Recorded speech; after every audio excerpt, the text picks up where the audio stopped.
মুর্শিদ আমার দয়াল হতে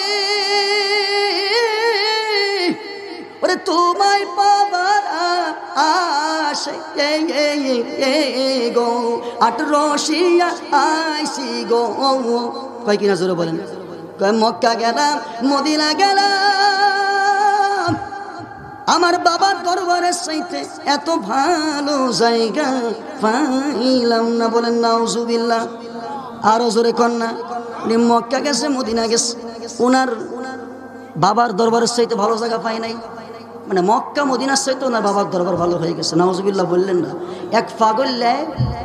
এক পাগল্লাই লিখছে যে আমার পীরের দরবারের চাইতে আমি ভুল করে ফেলছি আমি পীরের দরবারে আসছি বলছে আমি হজে আসছি ভুল করে ফেলছি আমি এইবার আমার পীরের দরবারে যাইতে পারি না হজে আসার কারণে যদি হজে না আসতাম তাহলে আমি আমার পীরের দরবারে মাহফিলের সময় যেতে পারতাম নাউজুবিল্লাহ বললেন না মিয়া এটাই কোনো মুমিনের কথা হতে পারে সবচেয়ে দামি জায়গা গেছে ওটা ওনার ভালো লাগতেছে না উনি বলতেছে আমি মিস করলাম হজে আসার কারণে আমি আমার বাবার দরবারে থাকতে পারলাম না দেখছেন কত বড় বাটপা হজ করতে গেছে মক্কা মদিনায় ওইখানে গিয়ে আফসোস করতেছে হজে আসার কারণে এই বছর আমি আমার বাবার দরবারে সময় দিতে পারলাম না টাটকা মুনাফিক এটা ওর তো শুকরিয়া আদায় করার দরকার ছিল জীবনে আল্লাহর নবীর রওজা মুবারকে আল্লাহর এই নবীর দেশে এই আরব দেশে মক্কা মদিনায় এই মক্কা মদিনার খানায় কাবা দেখতে পারি না একবার আসতে পারছি এটাই আমার জন্য দুনিয়ার জমিনে সবচেয়ে দামি জায়গা জোরে বলেন ঠিক কিনা উনি বলে মক্কা মদিনায় আসার কারণে আমি আমার বাবার দরবারে সময় দিতে পারি নাই কত বড় অবুঝ বেকুব হলে এমন কথা বলতে পারে এই কোরআন দুনিয়াতে আসছে মানুষকে অন্ধকার থেকে আলোর দিকে নিয়ে যাওয়ার জন্য জোরে বলেন ঠিক কিনা আমার ভাইরা এই কোরআন শুধু মুমিন মুসলমানদের জন্য এমনটা নয় কোরআন আমার ভাইরা সর্বজনীন বিশেষ হুদাল লিন্নাস আল্লাহ বলেছে এই কোরআন দুনিয়ার সমস্ত মানুষের জন্য হিদায়াত সমস্ত মানুষের জন্য কি হুদাল লিন্নাস হুদাল মুমিনিন বলে নাই বলছে হুদাল লিন্নাস যদিও এক জায়গায় হুদাল লিল মুত্তাকিন বলেছে কোরআনটা হলো মুত্তাকিনদের জন্য হিদায়াত অপর জায়গায় বলেছে হুদাল লিন্নাস এই নাসের ভিতরে আমার ভাইরা ইহুদি আছে বৌদ্ধ আছে খ্রিস্টান আছে যত আছে বেনামাজি আছে সুদখোর আছে মদখোর আছে গাঁজাখোর আছে পেন্সিলখোর আছে ইয়াবাখোর বাবাখোর বিড়িখোর সবাই আছে জোরে বলেন ঠিক কিনা এই জন্য কোরআনের কাছে যারা আসবে ও যদি বেঈমান হয়ে থাকে কোরআন এমন একটা বাণী কোরআনের স্পর্শ লাগলে ওই লোকটা আমার ভাইরা পরিবর্তন হইতে আর সময় লাগবে না এজন্য নবী বলেছেন কোরআন দুইটা জিনিস এই কোরআনের ভিতরে আছে একটা এই কোরআন যদি তুমি মান্য করলে পরকালে কোরআনটা তোমার পক্ষের সাক্ষী হবে আর না মানলে পরকালে তোমার বিপক্ষে সাক্ষী দেবে জোরে বলেন ঠিক কিনা আল কোরআন হুজ্জাতুল লাকা আও আলাইকা কোরআনটা হয়তো আমার সাক্ষী হবে অথবা আমার বিপক্ষের সাক্ষী হবে আপনি বলুন তো দুনিয়াতে যদি আপনার কোনো সাপোর্ট থাকে আপনি বিপদে পড়ছেন আমার ভাইয়ের আলফাডাঙ্গা বাজারের চৌরাস্তার মোড়ে এখন আপনার যদি থানার ভিতরে কোনো মানুষ আপনার সাপোর্টার থাকে একজন প্রশাসনিক লোক থাকে বলেন তো ওইখানে আপনার হিম্মত বাড়ে নাকি সাহস বাড়ে না কমে সাহস বেড়ে যায় ঠিক তদরূপ পরকালে যদি কোরআন কোনো মানুষের পক্ষে সাক্ষী দেয় ওই মানুষটার জন্য কোনো বিপদের রাস্তা থাকবে না জোরে বলেন ঠিক কিনা আর কোরআন যদি কারো বিপক্ষে সাক্ষী দেয় কোরআন যদি বলে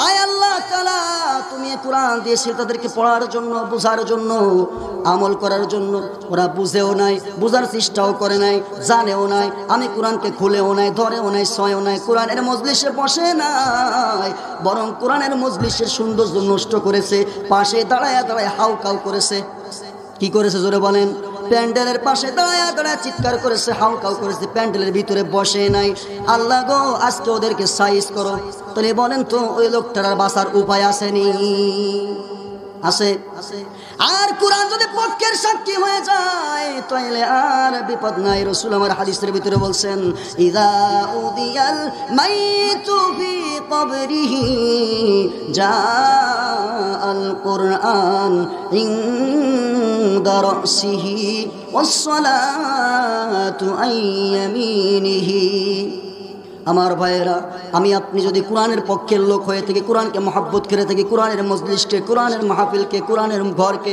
কোরআনের কাবারটাকে আমরা যারা কোরআন পড়তে পারি না, মাগার কোরআনকে মহাব্বত করি, বুকে নেই, জড়ায় নেই, আদর করি, খুলে খুলে বলি ও কোরআন, ইচ্ছা ছিল তোকে পড়বো, মুসলমানের ঘরে জন্ম নিয়েছি, কিন্তু কোনোদিন স্পর্শ করতে পারি নাই, পড়তে পারি নাই, শিখতে পারি নাই, আজকে তোকে বুকে নিয়েছি। মহাব্বত যদি করেন, আফসোস করেন, আমার ভাইরা বলেন তো এই কোরআন, এই নিয়ামতটা আমার কবরে, আপনার কবরে সাফায়াত করতে পারে কিনা? বাপ দাদাই কোরআন শেখে নাই কঠিন মনে করিয়া, কি হবে তাদের দশা, ভাবছি একা বসিয়া, ভাবছি একা বসিয়া। জোরে বলেন ঠিক কিনা? বাপ দাদাই কোরআন শেখে নাই কঠিন মনে করিয়া, কি হবে তাদের দশা, ভাবছি একা বসিয়া, ভাবছি একা বসিয়া। এর জন্য দায়ী কারা? কোরআন হাদিস জানতো যারা, এর জন্য দায়ী কারা? কোরআন হাদিস জানতো যারা, তারা তো মুক্তি পাবে না, কবরে পাইবে সে আযাবের দেখা। ও মুমিন ভাই, কবরে পাইবে সে আযাবের দেখা। ও বন্ধুরে, কবরে কাঁদবে একা একা।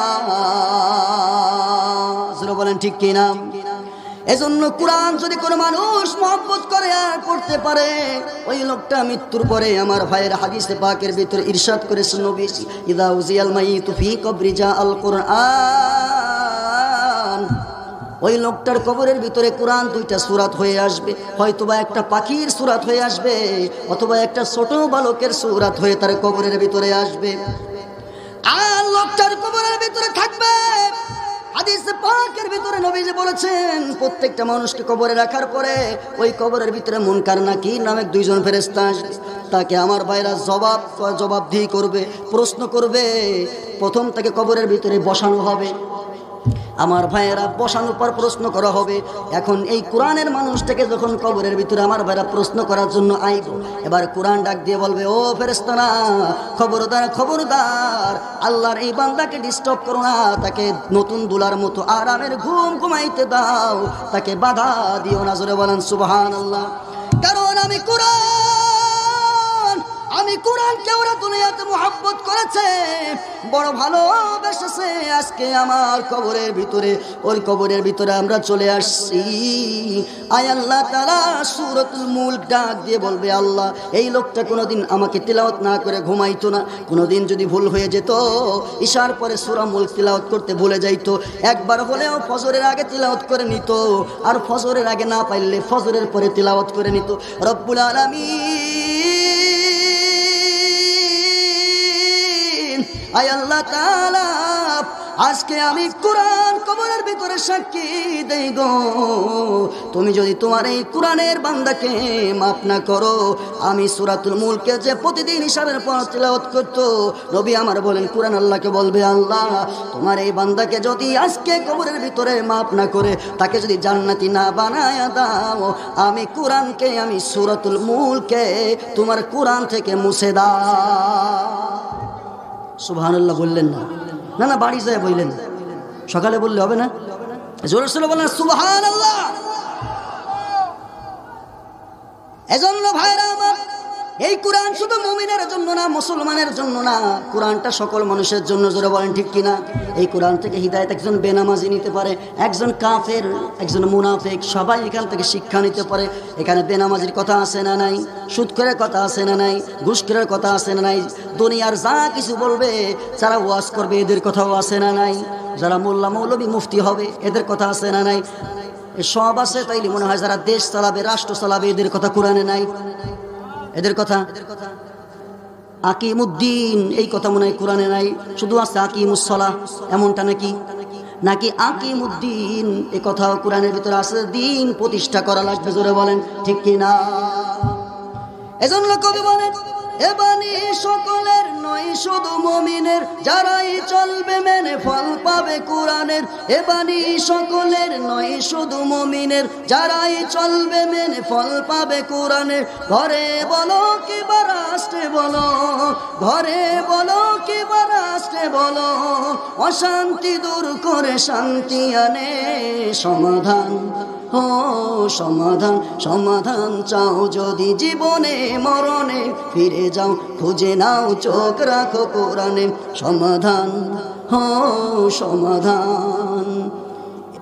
এ বাণী সকলের নয় শুধু মুমিনের, যারাই চলবে মেনে ফল পাবে কোরআনের। যাহার পরশ পেয়ে পথর হলো সোনা, সন্দেহে ভুল নেই যার একটি কণা। এ যে এক বিপ্লব পিছে ফেলে যত সব, এ যে এক বিপ্লব পিছে ফেলে যত সব, এগিয়ে চলে সে অগ্রপানে, সমাধান ও সমাধান। মারহাবা বলেন। তাহলে কোরআন মানুষকে কিভাবে অন্ধকার থেকে ফিরায় আনে আপনারা অল্প একটু সময় শুনবেন তো ইনশাল্লাহ। কারা কারা শুনবেন না একটু হাত উঁচু করেন।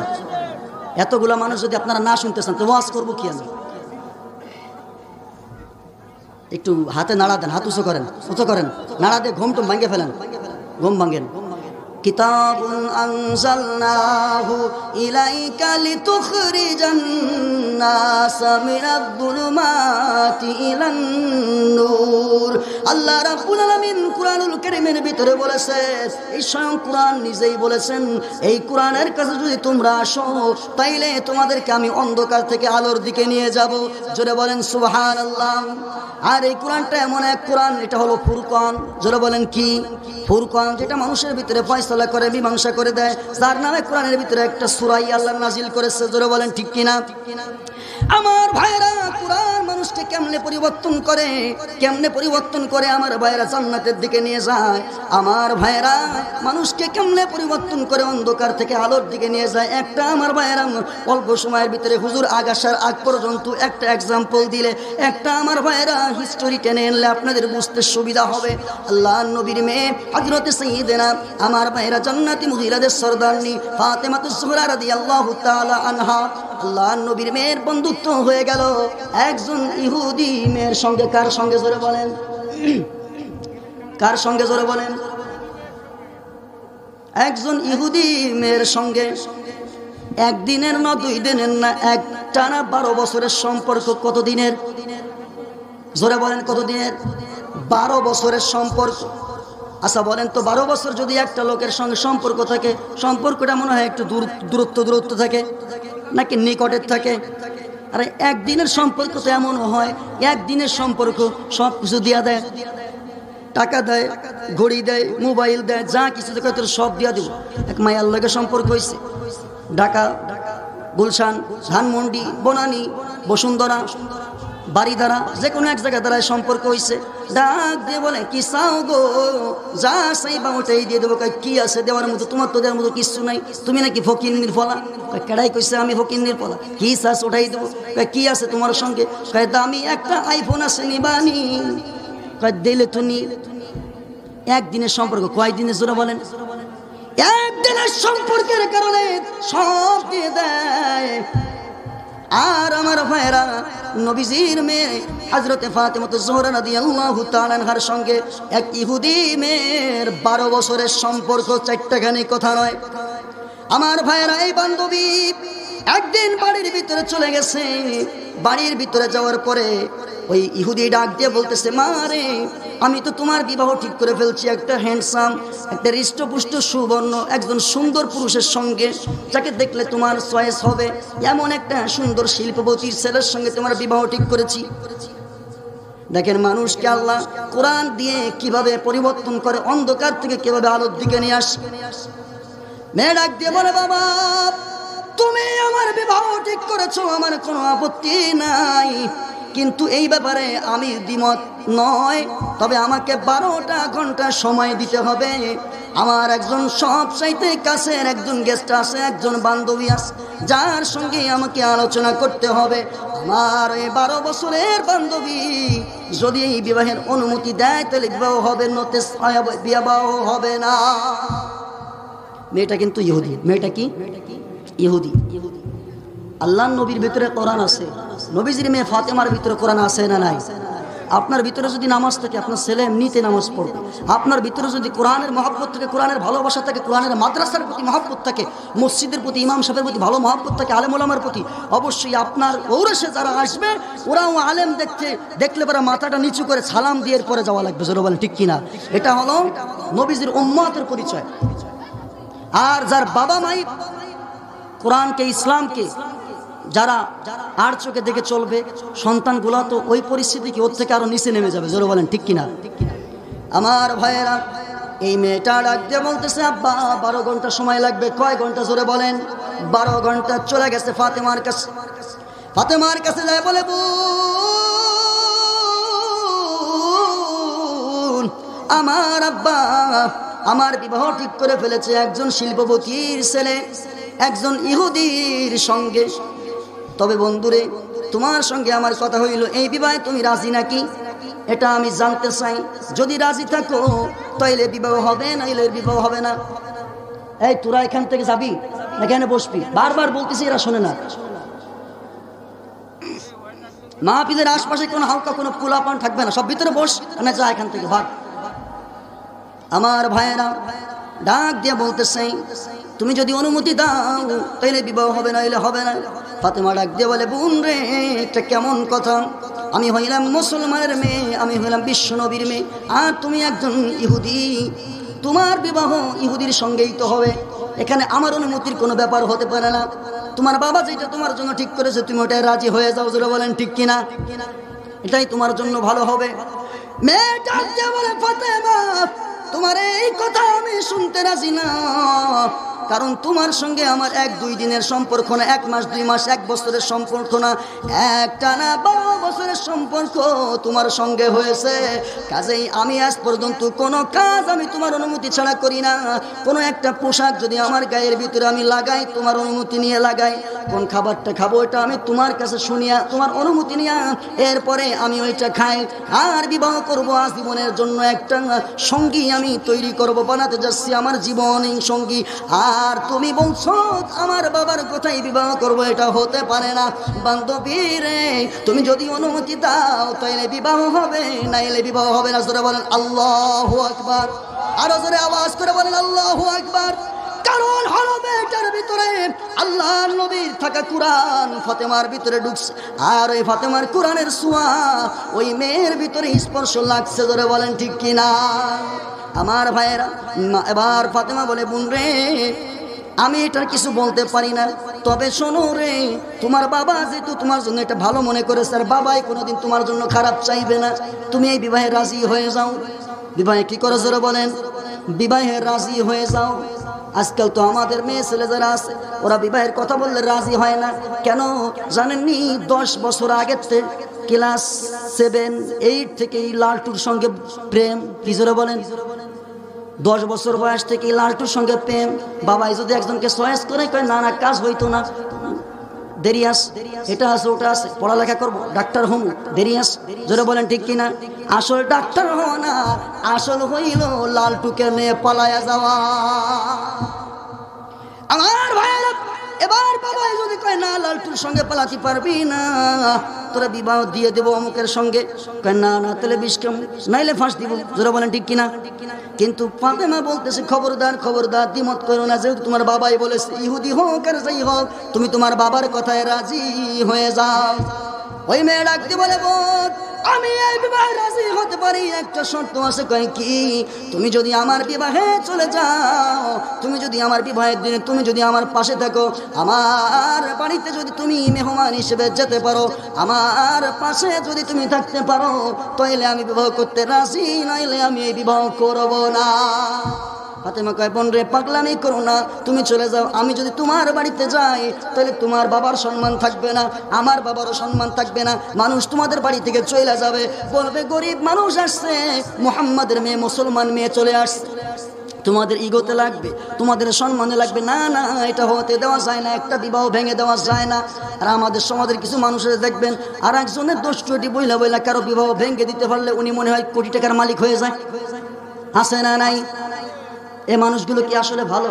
কারো খারাপ দেখতে চায় পারে, ভালো দেখতে পারে না। একজনের 10 তলা বিল্ডিং হয়ে গেছে, ওনার ভালো লাগে না, ওনাকে নিয়ে হিংসা করে, ওনাকে নিয়ে সমালোচনা করে। আছে না নাই? জোরে বলেন। খালি নিচে টাইনে ধরে নামাইতে চায়, কিভাবে নামানো যায়? আর আমি হোক না হকলে দোষ কি? মুসলমানের হচ্ছে তো, ইহুদি খ্রিস্টান হলে তো ওরা ওগুলো তোমাদেরকে মারবে, এটা বুঝো না? মুসলমানের হলে দোষ নেই, হোক একজন আলেমের হোক, সমস্যা কি? একজন নামাজির হোক, একজন ইমানদারের হোক না, এটা আমাদেরই নিয়ামত, যারা বলেন ঠিক কিনা? জাকাত দেওয়ার সময় এরা আমাদের দিবে, এরা হিন্দু বৌদ্ধদেরকে দিবে না। আমার ভাইয়েরা, মেয়েটা বলে বোন রে তোমাকে বিবাহে যেতে হবে। ফাতেমা দেখলে না, শুনে না, না সোড়বান্দা যখন শুনে না, ফাতেমা এক পর্যায়ে দুই পর্যায়ে কথা বলতে বলতে রাজি হয়ে গেছে, বলে বোন ঠিক আছে আমি তোমার বিবাহে যাব। জোরে বলেন না সুবহানাল্লাহ। আমার ভাইয়েরা, মেয়ে দৌড়ায় চলে গেছে বাবার কাছে। 12 ঘন্টা সময় আনছিল। কয় ঘন্টা? 12 ঘন্টা সময় আনছিল। ডাক দিয়ে বলে বাবা গো, আমি তো এই বিবাহে রাজি হয়ে গেছি, তবে শর্ত আছে। কি আছে জোরে বলেন? রে বাবা, আমি এই বিবাহ করতে রাজি, তাই শর্ত হইল আমার এই বিবাহতে আমার 12 বছরের একটা বান্ধবী আছে, আমার 12 বছরের সম্পর্কের একটা বান্ধবী, যার নাম হলো হযরতে ফাতেমাতুজ জোহরা রাদিয়াল্লাহু তাআলা আনহা। আর যার বাবার নাম হলো মুসলমানের নবী মুহাম্মাদুর রাসূলুল্লাহ সাল্লাল্লাহু আলাইহি ওয়াসাল্লাম। ওই নবীর মেয়েকে আমি ইনভাইট করেছি, ওই নবীর মেয়ে আমাদের বাড়িতে আসবে, বিবাহ হবে। বাবাটাকে বলে না না না, কোনোভাবেই এমনটা হতে পারে না, আমি মানি না।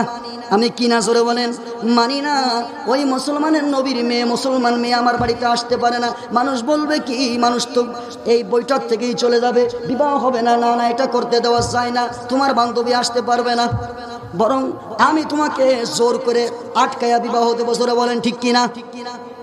আমার ভাইরা, মেয়ে যখন শুনে না, মেয়ে ডাকতে বলে বাবা আমার এই বান্ধবী যদি না আসে তাহলে আমিও বলে দিলাম বিবাহ হবে না, প্রয়োজনে আমি আমার জীবন ত্যাগ করে দিব। আমার ভাইরা, বাবা এবার বলে ঠিক আছে আমি রাজি আছি, ওই মেয়ে আসবে, আমার কোনো অসুবিধা নাই, তবে তোমার ওই বান্ধবীকে বলবে সে যেন নতুন জামা কাপড় পরে আসে, ছিঁড়া ফাটা গরিবের জামা নিয়ে যেন আমার বাড়িতে পা না দেয়। ওই বান্ধবী, ইহুদি বান্ধবী চলে গেছে ফাতেমার বাড়িতে, যায় বলে বোন রে আমি তো কথা বলেছি আমার বাবার সঙ্গে, আমার বাবা রাজি হয়েছে, কিন্তু শর্ত দিয়েছে তুমি যদি আমার বাড়িতে যাওয়ার সময় নতুন কাপড় চোপড় পরে যেতে পারো তাইলে আমার বাবা তোমাকে যাওয়ার অনুমতি দিয়েছে। ফাতেমা বলে না না, এই বিয়েতে আমি যেতে পারবো না, কারণ আমার বাবা 1 দিন 2 দিন 3 দিন পর্যন্ত না খেয়ে থাকে। হযরতে আয়েশা রাদিয়াল্লাহু তাআলা আনহা বলেছে আমার প্রাণের স্বামী হযরতে মুহাম্মদুর রাসূলুল্লাহ সাল্লাল্লাহু আলাইহি ওয়াসাল্লাম জীবনে পেট ভর্তি করে 1 দিন খাবার খায় নাই, আর আমি তার মেয়ে জীবনে একটা সুন্দর জামা কাপড় পরতে পারি না, খাবারই তো পাই না, না খেয়ে থাকি অনেক সময়। আর তোমার বাড়িতে আমি দামি কাপড় নতুন কাপড় পরে যাব, এটা হতে পারে না, আমি কোথায় পাবো, যাব না তোমার বিবাহে। ইহুদি মেয়েটা ডাক দিয়ে বলে বোন রে একবার শুধু মুখ দিয়ে বলো ইনশাআল্লাহ, কারণ আমি দেখেছি তোমার এই মুখ দিয়ে জবান দিয়ে যদি একবার ইনশাআল্লাহ বেরিয়ে যায় তাহলে ওই কাজটা তোমার একজন যে মালিক আছে, যার কাছে তুমি হাত উঁচু করে চাও, ওই মালিক কবুল করতে দেরি করে না। তুমি একবার তোমার মুখ দিয়ে বলো না ইনশাআল্লাহ। আমার ভাইরা, ফাতেমা এক পর্যায়ে বলেন ইনশাআল্লাহ পুরো আমি তোমার বিবাহে যাব, তবে শুনে রাখো রে ও ইহুদির মেয়ে, আমি যে তোমার বাড়িতে যাব, তোমার বাবা যে শর্ত দিয়েছে নতুন কাপড় পরে যেতে হবে, আমি দুনিয়ার এমন কাপড় পরে যাব, দুনিয়ার সবচাইতে দামি কাপড়, সবচাইতে দামি কাপড়, যেই কাপড় দুনিয়ার কোনো মানুষ কোনোদিন এই চক্ষু দিয়ে দেখে নাই, এই কান দিয়ে শোনে নাই, এই দিল দিয়ে মেমোরি দিয়ে আমার ভাইরা কল্পনাও করতে পারে না, এমন একটা দুনিয়ার সবচাইতে দামি কাপড় পরে আমি তোমার বাড়িতে যাবো। জোরে বলেন সুবহানাল্লাহ। মেয়েটা খুশিতে আমার বাইরে দৌড় এক দৌড়ে বাবার কাছে গেছে, বাবাকে যায় বলে বাবা গো তুমি না বলেছিলে মুহাম্মাদের মেয়ে ফাতেমা আমাদের বাড়িতে আসবে না, কিন্তু শুনে রাখো আমার বান্ধবী বলেছে, আমার বোন বলেছে সে আমাদের বাড়িতে আসবে তো আসবেই, বরং সে দুনিয়ার সবচেয়ে দামি কাপড় পরে আসবে। ইহুদি বলে না না এটা হয় না, মুখের বলি হতে পারে কিন্তু কাজের সাথে মিলবে না, কাজের সাথে মিলবে না, ওনার পছন্দ হচ্ছে না, মুসলমান তো এজন্য মনে ওনার বিশ্বাস হচ্ছে না। হুজুর দেখলে না না হুজুর টুজুরে কি পারে, এরা যোগ্যতা না, এরা মনে হয় কিচ্ছু পারে না, আমরাই সব পারি, ওরা কিছু বুঝে না, আকল শুধু আমাদের আছে। নামাজ যারা পড়ে এরা কি বুঝে? এরা পাগল বলে নামাজ পড়ে। এক শ্রেণীর মানুষ এমন মনে করে কিনা, নামাজ না পড়ে দাঁড়িয়ে না রাখি উনি হ্যান্ডসাম মনে করে, উনি মনে করে যে আমি মনে হয় সবচেয়ে বুদ্ধিমান কি বান মনে করে কিনা। আর মনে করে যারা নামাজ টামাজ পড়ে মাথায় টুপি লাগায় এরা মনে হয় এক শ্রেণীর গরিব মানুষ। এক শ্রেণীর মানুষ এমন মনে করে কিনা। বাড়াই দেই বাড়াইয়া দেয়। যারা বলেন সুবহানাল্লাহ। নির্দিষ্ট করে না যে এতটুক বাড়াই এতটুক বাড়াই, বলছে ইয়ারফাইল্লাহুল্লাযীনা আমানু মিনকুম, তোমাদের মধ্যে যারা ঈমান আনবে আমি আল্লাহ তাদের ইজ্জত সম্মান বাড়াইয়া দিব। আমার ভাইয়েরা, এইবার মেয়েটা বাড়ির ভিতরে যাইয়া বাবাকে যখন বলল, বাবা তাচ্ছিল্য তুচ্ছ করলো, ঠাট্টা করলো, বিদ্রুপ করলো। কিন্তু আমার ভাইয়েরা বিবাহের দিন তারিখও ঠিক হয়ে গেল। ইন দ্য মিন টাইমে ওই ইহুদি মেয়ে বান্ধবীদেরকে নিয়ে বিবাহের বৈঠকে বসে গেল। আমার ভাইয়েরা, তার যত ইহুদি বান্ধবী ছিল সবাই লাল শাড়ি পরে, দামি দামি কাপড় পরে আমার ভাইয়েরা ওই বৈঠকের ভিতরে বসে গেছে। আর সময় গুনতেছে কখন মুহাম্মাদের নবীর মেয়ে, মুহাম্মদ সাল্লাল্লাহু আলাইহি সাল্লামের মেয়ে আসবে আমাদের বাড়িতে, আর বিবাহটা হয়ে যাবে। সবাই অপেক্ষা করতেছে, কিন্তু আল্লাহর নবীর মেয়ে আসে না, বিবাহ সম্পূর্ণ হয় না। কারণ আল্লাহর নবীর মেয়ে হযরতে ফাতেমাতুজ জোহরা রাদিয়াল্লাহু তাআলা আনহা, উনার সম্পর্ক দুনিয়ার কোনো মাজারের সঙ্গে না, দুনিয়ার কোনো দরবার শরীফের সঙ্গে না। উনার সম্পর্ক যার সঙ্গে, জোরে বলেন তিনি কে? আমাদের সমাজের মানুষের যদি কোনো কিছু প্রয়োজন হয় দৌড়া যায় মাজারে, দৌড়া যায় বাবার কাছে, দৌড়া যায় দরবার শরীফে, দৌড়া যায় পীরের কাছে। জোরে বলেন ঠিক কিনা? আমার বাইরা যায় তাও আর কি জানেন নাকি? ডুবু দিয়াসি নীল দরিয়ায়, ডুবু দিয়াসি নীল দরিয়ায়, বাবার সন্ধানে তোমায় পাইব বলে রে বাবা খুঁজি এইখানে। জোরে বলেন ঠিক কিনা? কয় কিনা? জোরে বলেন কয়। মুর্শিদ আমার দয়াল হতে ওরে তোমায় পাবার আশে গো, আট রশিয়া আইসি গো। কয় কিনা? জোরে বলেন। কয় মক্কা গেলাম, মদিনা গেলাম, আমার বাবার দরবারের চাইতে এত ভালো জায়গা পাইলাম না। বলেন নাউজুবিল্লাহ। আরো জোরে কন্যা। উনি মক্কা গেছে, মদিনা গেছে, ওনার বাবার দরবারের চাইতে ভালো জায়গা পাই নাই। মানে মক্কা মদিনার চাইতে ওনার বাবার দরবার ভালো হয়ে গেছে। নাউজুবিল্লাহ বললেন না। এক পাগল্লাই লিখছে যে আমার পীরের দরবারের চাইতে আমি ভুল করে ফেলছি, আমি পীরের দরবারে আসছি, বলছে আমি হজে আসছি, ভুল করে ফেলছি, আমি এইবার আমার পীরের দরবারে যাইতে পারি না হজে আসার কারণে। যদি হজে না আসতাম তাহলে আমি আমার পীরের দরবারে মাহফিলের সময় যেতে পারতাম। নাউজুবিল্লাহ বললেন না মিয়া? এটাই কোনো মুমিনের কথা হতে পারে? সবচেয়ে দামি জায়গা গেছে, ওটা ওনার ভালো লাগতেছে না। উনি বলতেছে আমি মিস করলাম হজে আসার কারণে, আমি আমার বাবার দরবারে থাকতে পারলাম না। দেখছেন কত বড় বাটপার। হজ করতে গেছে মক্কা মদিনায়, ওইখানে গিয়ে আফসোস করতেছে হজে আসার কারণে এই বছর আমি আমার বাবার দরবারে সময় দিতে পারলাম না। টাটকা মুনাফিক এটা। ওর তো শুকরিয়া আদায় করার দরকার ছিল। জীবনে আল্লাহর নবীর রওজা মুবারকে, আল্লাহর এই নবীর দেশে, এই আরব দেশে মক্কা মদিনায়, এই মক্কা মদিনার খানায় কাবা দেখতে পারি না, একবার আসতে পারছি, এটাই আমার জন্য দুনিয়ার জমিন সবচেয়ে দামি জায়গা। জোরে বলেন ঠিক কিনা? উনি বলে মক্কা মদিনায় আসার কারণে আমি আমার বাবার দরবারে সময় দিতে পারি নাই। কত বড় অবুঝ বেকুব হলে এমন কথা বলতে পারে? আমার ভাইয়েরা, এইবার এই মেয়েটা যখন আফসোস করতেছে, এদিক দিয়ে আল্লাহর নবীর মেয়ে ফাতেমা নামাজের ভিতরে দাঁড়ায় গেছে। নামাজের ভিতরে দাঁড়ায় আল্লাহকে ডাক দিয়ে বলে, আল্লাহ গো, আয় রব্বুল আলামিন, তোমার কাছে তো কোনোদিন কিছুই চাই নাই, আজকে তোমার কাছে একটা জিনিস চাইবো, দয়া করে মেহেরবানি করে তুমি ওইটা আমাকে দিবা। আয় আল্লাহ, জন্মের পর থেকে নিয়ে আমার বাবার উপরে যে কোরআন তুমি নাজিল করেছো, ওই কোরআন আমার ভিতরে ঢুকাইছি। কিতাবুন আনজালনাহু ইলাইকা লিতুখরিজান নাসা মিনাল যুলুমাতি ইলান নূর। কোরআন কেমনে মানুষকে অন্ধকার থেকে আলোর দিকে নিয়ে যায়। ডাক দিয়ে বলে রব্বুল আলামিন, আলামিন কোরআনের সঙ্গে আমার সম্পর্ক দুনিয়ার কোনো মানুষের কাছে চাই নাই। মেহেরবানি করে দয়া করে আল্লাহ তোমার কাছে দুনিয়ার সম্মান চাই না, টাকা চাই না, বাড়ি চাই না, না খেয়ে থাকি কষ্ট নাই, ভালো পোশাক পরতে পারি না কষ্ট নাই, আমার বাবাকে কাফেররা উহুদের জমিনে মারছে কষ্ট নাই, আয় আল্লাহ নামাজ প্রতিষ্ঠার জন্য মার খাইছে দুঃখ পাই নাই গো। কিন্তু রব্বুল আলামিন আজকে আমি তোমার কাছে একটা জিনিস চাইবো, তুমি যদি ওই জিনিসটা আমাকে না দাও, আমি ফাতেমা বলতেছি আমি কিন্তু তোমার সঙ্গে আর সম্পর্ক রাখবো না। বলেন তো কতটুকু সম্পর্ক হলে এমন আবদার করা যায়? মানে সম্পর্কটা অনেক কাছের, জোরে বলেন ঠিক কিনা? দোয়া করতেছে নামাজ পড়ে, দুনিয়ার কোনো মানুষের কাছে না, কোনো মাজারে না, কোনো বাবার দরবারে না, কোনো দরবার শরীফে না, সন্তানের দরকার হয়েছে। আমার ভাইরা সাহাবায়ে কেরাম আল্লাহর ওলিরা খাঁটি মানুষ যারা ছিলেন, যারা ইমানদার, যারা খাঁটি সলিড হকের পথে যারা ছিলেন, কোনো কিছু দরকার হয়েছে নামাজের ভিতরে আল্লাহর কাছে চেয়েছে, নামাজ পড়ে চেয়েছে, আল্লাহর কাছে কেঁদে কেঁদে চেয়েছে। কোনো মানুষের উপর ভরসা করে না, এই দুনিয়ার কোনো মানুষের কাছে চাই নাই। তবে এই কথা বুঝবেন না যে আমরা মনে হয় আল্লাহর ওলিদের বিরুদ্ধে বলতেছি, পীরদের বিরুদ্ধে বলতেছি, না না, আমরা তাদেরকে শ্রদ্ধা করি কারণ তারা আমাদের আকাবির, তাদেরকে আমরা মহব্বত করি। খাঁটি পীর যারা, খাঁটি মোমেন যারা, খাঁটি আল্লাহওয়ালা যারা, যারা বলেন ঠিক কিনা?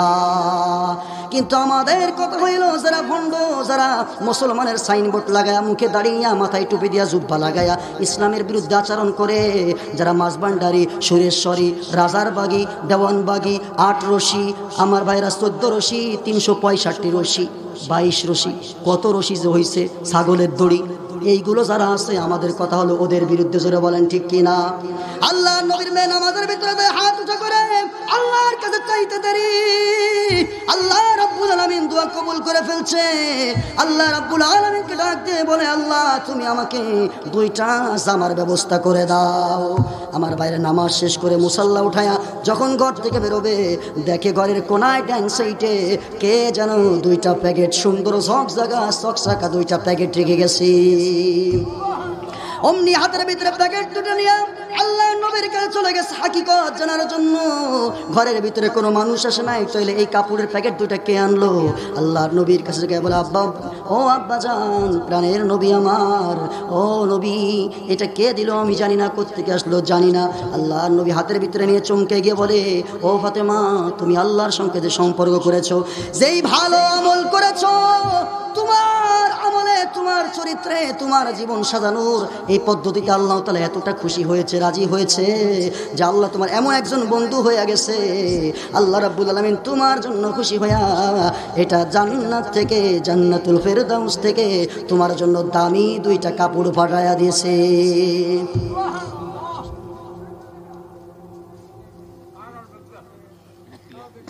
আমার ভাইয়েরা, এমনি সময় ডাক দিয়ে যখন বলেছে যে আল্লাহ নবী বলেছে যে এটা জান্নাত থেকে তোমার জন্য পাঠানো হয়েছে, আল্লাহ নবীর মেয়েকে ডাক দিয়ে বলে, এই কাপড় তো তোমার দুনিয়ার কোনো কাপড় না, এটা দুনিয়ার কোনো মানুষ আনে নাই, এই কাপড়টা এমন একজন ব্যক্তি আনছে, আল্লাহর ফেরেশতা হযরত জিবরাইল আমিন তোমার জন্য আল্লাহর পক্ষ থেকে জান্নাতুল ফেরদাউস থেকে তোমার জন্য এই কাপড়টা নিয়ে আসছে। বলেন সুবহানাল্লাহ। আবার নবী আমার বলেন, ডাক দিয়ে বলেন, ও ফাতেমা, তুমি তো তোমার বান্ধবীর বাড়িতে যাইবা, তবে মনে রাখবা তুমি কিন্তু পর্দা লঙ্ঘন করবে না। কারণ আল্লাহ নবী জানতেন যে এই দিন মানুষ নতুন জামা কাপড় চুপুর পরে, যেই দিন সাজগুজা করে ওই দিন পর্দা করে না, জোরে বলেন ঠিক কিনা? কারণ ওই দিন নান্টুর সঙ্গে দেখা করতে হবে, ওই দিন বয়ফ্রেন্ড এদের সঙ্গে দেখা করতে হবে, এই জন্য ওরা এই দিন একটু ভাবটাপ বেশি নেয়।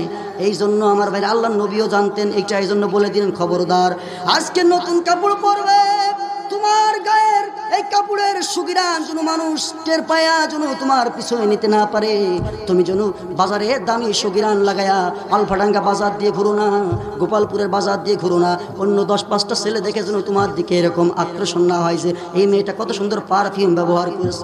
ঘরের ভিতরে ব্যবহার করে না, স্বামীর সামনে ব্যবহার করে না, স্বামীর কাছে যাওয়ার সময় পাক পবিত্র হয় না, কিন্তু বাহিরে যখন 10-5টা পুরুষের ভিতরে যায় তখন কিন্তু মাইয়াগুলা ঠিকই পারফিউম ব্যবহার করে, বলেন ঠিক কিনা? আমার ভাইয়েরা নবী বললেন খবরদার পর্দার লঙ্ঘন করবে না, পর্দা কিন্তু করবে। আমার ভাইয়েরা আল্লাহর নবীর মেয়ে ফাতেমা বাড়ির থেকে রওনা দিয়েছে। আল্লাহর নবীর মেয়ে চিন্তায় টানা যে এই কাপড় দিয়ে তার শরীরকে সুন্দর করে সাজাইবে, দুনিয়ার মানুষকে দেখানোর জন্য না, শারীরিক গঠন ঠিক করবে এই জন্য না।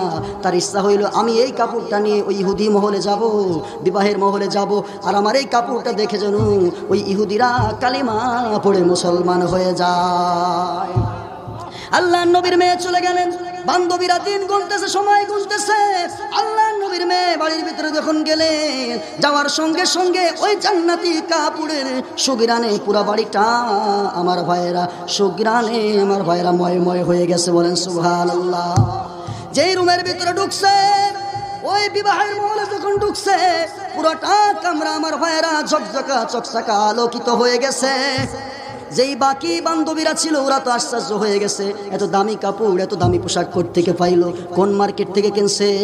আমার ভাইয়েরা আলফাডাঙ্গার ইদ্রিস মার্কেট থেকে আনলো নাকি কোন মার্কেট থেকে আনলো? কুষ্টিয়ার সেই কাপড় নাকি জামদানি কাপড়, ধানমন্ডি বনারি বাড়িদারা গুলশানের কাপড় নাকি বসুন্ধরার থেকে আনছে? মানুষগুলো আমার ভাইয়েরা মেয়েগুলো আশ্চর্য হয়ে গেল। ডাক দিয়ে বলে, বোন এই বিবাহ হবে পরে, আগে বলো তুমি এই দামি কাপড়টা আনছো কোন মার্কেট থেকে?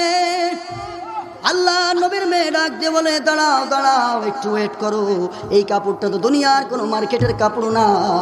এই মার্কেট এমন একটা মার্কেট, যেই মার্কেট তোমাদের এই দুনিয়ার চক্ষু কোনোদিন শোনে নাই, দুনিয়ার কান কোনোদিন শোনে নাই, চক্ষু কোনোদিন দেখে নাই, অন্তর দিয়ে কল্পনাও করতে পারবে না। তোমাদের বাবারা শিল্পপতি হতে পারে, তোমাদের বাবার এই তাম জীবনের সমস্ত সম্পত্তি বিক্রি করে দিতে পারে, তবে যেই মার্কেট থেকে আমি এই কাপড়টা ক্রয় করেছি, ওই মার্কেটের একটা গাছের পাতাও ক্রয় করতে পারবে না। মেয়েগুলোর আগ্রহ আরো বেড়ে গেছে। ডাক দিয়ে বলে, বিবাহ দরকার নাই, আগে বলো মার্কেট কোথায়, আমরা ওই মার্কেটে যাব, আগে কাপড় কিনবো। ফাতেমা বলে, এই কাপড় কিনতে হলে তোমাদেরকে 4টা কাজ করতে হবে। কয়টা? প্রথম কাজ, তোমাদেরকে ওই রাস্তা চিনতে হবে, মার্কেটের রাস্তা জানতে হবে, রাস্তা কোনটা। এরপরে রাস্তায় যাওয়ার পর মার্কেট চিনতে হবে।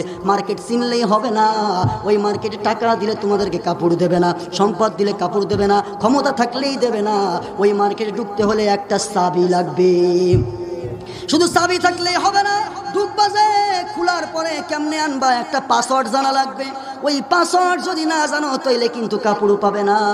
কয় পাসওয়ার্ডটা কি? আমরা জানতে চাই। রাস্তা কোনটা ওটাও জানতে চাই। মার্কেটটা কোথায় অবস্থিত, ওই মার্কেটটা কি দেশে নাকি দেশের বাহিরে, ওটাও আমরা জানতে চাই।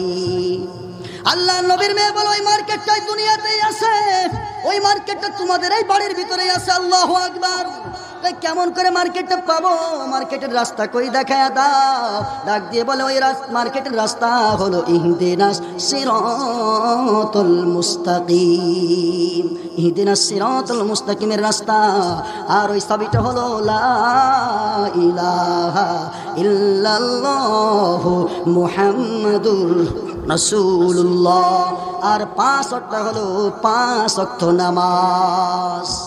দেখা যায় তোমরা যদি এই কালিমা পড়ে ঈমান আনতে পারো, তাইলে শুনে রাখো আমার ভাইরা, তাইলে বলতেছে, তাইলে তোমরা অবশ্যই অনিমিষেই তোমরা ওই কাপড়গুলো পেয়ে যাবে, তোমাদের কষ্ট করা লাগবে না। তোমাদেরকেও একদিন ওই জান্নাতের মার্কেটের লোকগুলা, তোমাদেরকে কর্মচারীরা এই কাপড়গুলো দিয়ে যাবে। যেটা বলেন সুবহানাল্লাহ। আমার ভাইরা যখন আল্লাহর নবীর মেয়ে কালিমা পড়লেন, আমার ভাইরা তারিখ ইবনে জারির তাবারি 3য় খণ্ডের 120 নম্বর পৃষ্ঠার ভিতরে আল্লাহর ওলি লেখেন, এই তাফসীর ইতিহাস গ্রন্থের ভিতরে লেখেন যে আমার ভাইরা ওই মজলিসের ভিতরে আল্লাহর নবীর এই সুন্দর, আল্লাহর নবীর মেয়ে ফাতেমার সুন্দর কাপড়টা দেখে, তার মুখে এই কোরআনের বাণী শুনে, আমার ভাইরা কোরআনের ছোঁয়া লাগার কারণে, কোরআন মানুষকে কেমন করে পরিবর্তন করে, অন্ধকার থেকে কিতাবুন আনজালনাহু ইলাইকা লিতুখরিজান নাস মিনাজ যুলুমাতি ইলান নূর, আলোর দিকে পাঠায়া দেয় কেমনে। আমার ভাইয়েরা ওই কিতাবের ভিতরে লেখা হয়, ওই মজলিসে 1 জন না 2 জন না 3 জন না, একসাথে আমার ভাইয়েরা 320 জন মহিলা কালিমা পড়ে মুসলমান হয়ে গেছে।